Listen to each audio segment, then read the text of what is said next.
रात का सन्नाटा था, चारों तरफ शांति थी। एक पति पत्नी जो अपनी झोपड़ी में सोए हुए थे कि अचानक से उनको उठने की आहट की आवाज़ लगती है। एक शख्स दोनों को उठाता है और वो बोलता है, उसके पति से बोलता है कि मैं ये तो जो तुम्हारी पत्नी है इसके साथ एक बार संबंध बनाना चाहता हूँ, तुम्हारी आंखों के सामने मुझे संबंध बनाने दो, बस संबंध बनाकर मैं चला जाऊँगा।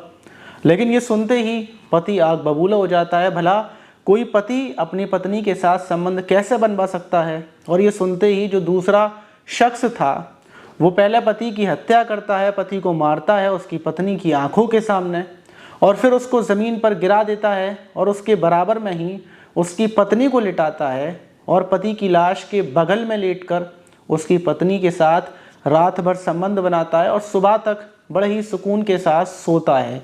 लेकिन बड़ा सवाल कि आखिर कोई शख्स ऐसी डिमांड कैसे कर सकता है? वो हैवान दरिंदा कौन था जो आधी रात को पहुंचा था? और इस मामले की सच्चाई क्या थी जो हम अल्फाजों में सुन रहे हैं? क्या सिर्फ एक कहानी है या फिर इसके पीछे भी कोई कहानी है? तो देखिए, सबसे बड़ी बात, जब भी क्राइम होता है जो हमें देखने को मिलता है वो अक्सर दिखता नहीं है। और ये जो कहानी आपने सुनी है, अब ये सब कुछ हुआ है, मर्डर हुआ है, लेकिन इसके पीछे की जो कहानी है, जो सच्चाई है, वो आपको हैरान कर देगी। तो चलते हैं और शुरू से आखिर तक पूरी कहानी जानते हैं। तो दोस्तों, मेरा नाम माज है और जो आज की घटना है वो छत्तीसगढ़ के अंबिकापुर ज़िले के मणिपुर थाना इलाके की है। थाने में दरीपारा एक इलाका पड़ता है। वहीं 4 अगस्त की सुबह लगभग 5 बजे के टाइम पर मणिपुर थाने में एक महिला आती है। महिला का बहुत बुरा हाल था, उसके शरीर के कुछ कपड़े फटे हुए थे और जो वहाँ पर सिपाही बैठे हुए थे वो बोलती है कि मुझे जल्दी से कंप्लेंट दर्ज करवानी है, आप जल्दी से चलिए, मेरे पति की लाश वहाँ पर पड़ी हुई है। ये सुनते ही सिपाही हैरान हो जाते हैं कि आखिर इसके पति की लाश कहाँ पड़ी, और फ़ौरन जो मणिपुर थाने के कोतवाल थे उनको बुलाया जाता है। महिला से बातचीत की जाती है तो महिला बताती है कि उसका नाम दिव्या है और वो वहीं जो दरीपारा इलाका है वहाँ की रहने वाली है। एक शख्स ने आधी रात को उसके घर में घुसकर उसके पति की हत्या की और सारी रात उसके साथ रेप किया है। और अब जब वो शख्स, वो हैवान दरिंदा या उसकी झोंपड़ी से निकल गया तो फिर वो फ़ौरन थाने में भागती हुई आई है। ये सुनते ही कोतवाल साहब अपनी गाड़ी निकालते हैं और जो दरीपारा इलाका जो उसने बताया था महिला, उसकी झोंपड़ी पर पहुंचते हैं। वहाँ जाकर देखते हैं तो एक निर्माणाधीन मकान बना हुआ जो पूरे तरीके से टूटा हुआ था। वहीं पर एक झोंपड़ी थी, वो महिला झोंपड़ी के अंदर लेकर पहुंचती है। झोंपड़ी में अंदर जाते हैं, नज़ारा कुछ ये था कि एक शख्स जिसके सिर्फ वो नेकर पहना हुआ था, उसके शरीर पर और कोई कपड़ा नहीं था, यानी कि वो सोते टाइम का, रात के टाइम वो सोया होगा वही कपड़े पहना हुआ था। वो ज़मीन पर पड़ा हुआ था, उसके सर से इतना खून बहया हुआ था और वो खून जम चुका था, उसमें से बदबू आ रही थी क्योंकि रात से लेकर सुबह हो चुकी थी। जब महिला से पूछा जाता है कि ये कौन है तो महिला बताती है कि इनका नाम सुखलाल है, ये मेरे पति हैं। पुलिस पूछती है कि ठीक से बताओ कि आखिर क्या हुआ था। तो महिला बताती है कि मेरी शादी इनसे 3 साल पहले हुई थी, मैं यहीं पर रहती हूँ और जो मेरे पति सुखलाल हैं वो छत्तीसगढ़ के जशपुर के रहने वाले हैं, लेकिन यहाँ पर मेहनत मजदूरी करते हैं। हम लोगों की मुलाकात हुई थी, फिर मैंने इनसे शादी कर ली। अब शादी होने के बाद सुकून से हम 4 अगस्त की रात खाना पीना खाकर बड़े ही सुकून से हम लोग सो रहे थे कि अचानक से लगभग 1 बजे के टाइम पर, रात 1 बजे के टाइम दरवाज़ा जो हमारा था वो खुलने की आवाज़ मुझे लगती है, लेकिन मैं सोती रहती हूँ और कुछ देर के बाद हम दोनों को एक युवक उठाता है। वो युवक कोई और नहीं बल्कि यहीं रहने वाला कार्तिक कोबरा है, जिसकी उम्र लगभग 22 साल है। वो उठाता है, मैं उठती हूँ, मैं उससे पूछती हूँ कि आखिर तुम हमारी झोंपड़ी के अंदर इतनी रात में क्या कर रहे हो? और मेरे पति भी हैरान हो जाते हैं। वो उससे पूछते हैं कि भाई इतनी रात में कैसे आना हुआ तुम्हारा और अचानक से अंदर घुस आए? बाहर से आवाज़ लगा सकते थे, हम लोग लेटे हुए हैं, तुम अंदर आ गए, क्या बात है, बात क्या है ये बताओ। तो ये सवाल करने के बाद जो कार्तिक था वो मेरे पति से बोलता है कि मैं अंदर इसलिए आया हूँ कि मैं तुम्हारी पत्नी के साथ आज रात संबंध बनाना चाहता हूँ, कि तुम मुझे संबंध बनाने दोगे? अब मेरे पति आग बबूल हो जाती हैं, सुखलाल उससे विवाद करने लगते हैं। अब मेरे पति को मेरे ऊपर भी शक होता है, वो मुझसे पूछते हैं कि आखिर ये अंदर कैसे आया, ये तुम्हारे साथ संबंध बनाने की क्यों बोल रहा है, तुम्हारा इसके साथ कोई चक्कर है, कोई मैटर है? लेकिन मेरा उससे कोई मैटर नहीं था, इसलिए मैं साफ मना कर देती हूँ।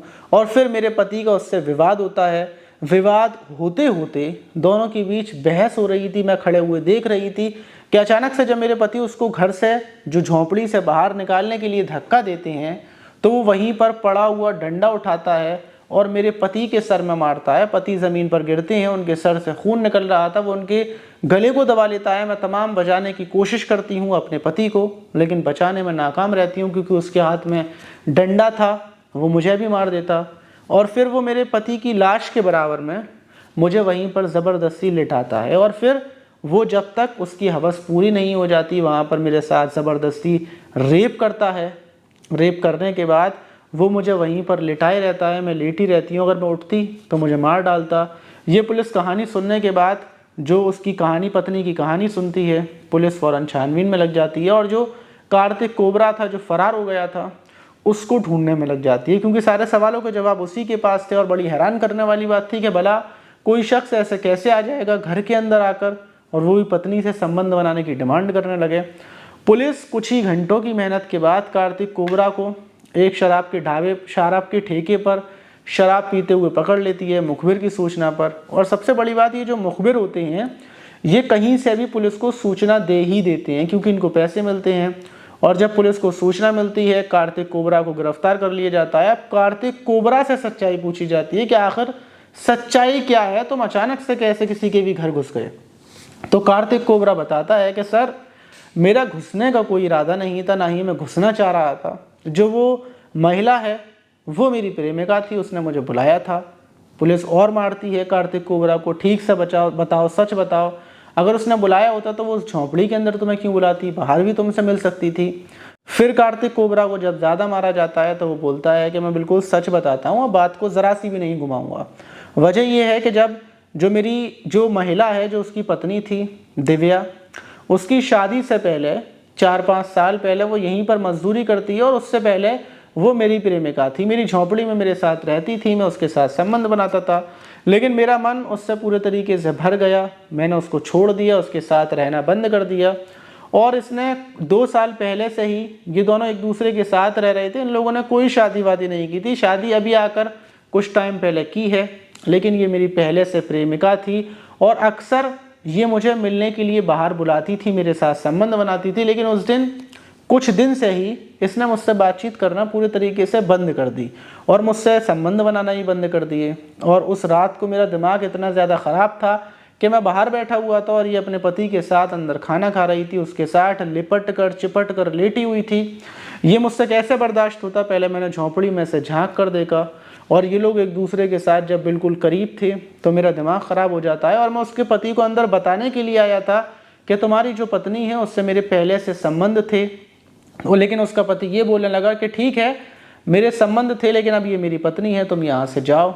ये सुनते ही मेरा दिमाग ख़राब हुआ और तो मैंने हत्या कर दी। और फिर उसकी पत्नी से संबंध बनाने की डिमांड की, लेकिन पति की लाश के बराबर में उसकी हिम्मत कैसे होती। इस वजह से मुझे मजबूरी में उसके साथ रेप करना पड़ा। ये जो कार्तिक कोबरा है, इस लड़के की उम्र महज 22 साल है और जिसको इसने मारा है, जिसका नाम सुखलाल है, सुखलाल था, उसकी उम्र 42 साल थी। सुखलाल की उम्र 42 साल थी और जो ये महिला है इसकी उम्र 30 साल थी। लेकिन एक महिला ने, जिसने अपनी शादी कर ली, अपनी ज़िंदगी की नई शुरुआत कर ली, फिर भी वहाँ पर ये जो कार्तिक कोबरा है पहुँचा और अपनी डिमांड करने लगा और डिमांड करने के बाद इसने हत्या कर दी। तो जो आज का टाइम है, लोगों की नज़र में क्राइम करना इतना आसान हो गया है, लोगों को इतनी छोटी बात लगती है कि जिसका मन करे उसकी हत्या कर दो, उसको मार दो, ख़त्म कर दो। लेकिन कोई ये नहीं सोचता कि एक इंसान की ज़िंदगी ज़्यादा बड़ी नहीं है, सिर्फ ज़्यादा से ज़्यादा 60 साल 70 साल। और जितनी उम्र में इंसान को होश आता है, जितनी उम्र में वो क्राइम करने की सोचता है, उसकी उम्र 20 साल से ऊपर ही होती है और ज़्यादातर 25-30 साल। अब जब इतनी उम्र हमने जी ली, उसमें से बचे 30 साल। अब 30 साल में वो पूरे 30 साल एंजॉय नहीं कर सकता। 30 साल में वो लगभग 15 साल सोएगा, क्योंकि 24 घंटे में वो आधा दिन सोता है, आधा दिन जागता है। अब आधे दिन में भी अगर वो जागेगा तो उसमें कितना घूम लेगा, कितना फिर लेगा, उसको कामकाज भी करना है, पैसे भी कमाने हैं। फिर उस आधे दिन में से उसको कुछ ही घंटे मिल पाते हैं। तो इसीलिए किसी के साथ क्राइम करना, किसी को ख़त्म करना, किसी को मारना, किसी की हाय बद्दुआ लेना, ये सब बेकार की चीज़ें हैं। इसलिए खुश रहिए, सुकून से रहिए, थोड़ा बहुत खा लीजिए, दूसरों को खुशी दीजिए और ख़ुद भी खुश रहिए। आप ऐसे जो क्रिमिनल हैं उनके ऊपर क्या बोलना चाहेंगे कि हमारे देश के अंदर सज़ाएं थोड़ी ज़्यादा कठोर की जाएं कि जिससे क्राइम करने से पहले इंसान को डर लगे कि उसको क्या सज़ा मिलेगी। आज के टाइम में इंसान को लगता है कि वो मार देगा, हत्या कर देगा, ज़्यादा से ज़्यादा क्या होगा, हमारे देश के अंदर फांसी तो किसी को होती नहीं है, सिर्फ होगी तो थोड़ी बहुत सज़ा होगी और बेल पर बाहर आ जाएगा, ज़मानत पर बाहर आ जाएगा, तो बस इंसान चला जाता है। और जिसके पास ज़्यादा पैसा होता है तो फिर वो टेंशन ही नहीं लेता। तो इसीलिए सज़ा बहुत ज़रूरी है। जैसे हमारे पड़ोसी मुल्क में इतनी ज़्यादा ख़तरनाक सज़ा है कि वहाँ पर लोगों की दुकानें खुली रहती हैं, वहाँ दुकानें बंद नहीं होती, क्योंकि वहाँ कोई भी क्राइम करता है उसके हाथ काट दिए जाते हैं, फांसी पर लटका दिया जाता है। तो कुछ जगहों के कानून ज़्यादा सख्त हैं, हमें अभी अपने कानून को सख्त करने की ज़रूरत है, तभी क्राइम ख़त्म होगा। आप इस घटना पर क्या बोलना चाहेंगे कमेंट बॉक्स में ज़रूर बताइएगा। और अगर आप चाहते हैं कोई कहानी, कोई किस्सा जो आपको याद हो और हम सुनाएं तो वो भी बताइएगा। और आप हमारी वीडियो कहाँ से देख रहे थे बताइएगा। मिलते हैं किसी और वीडियो में।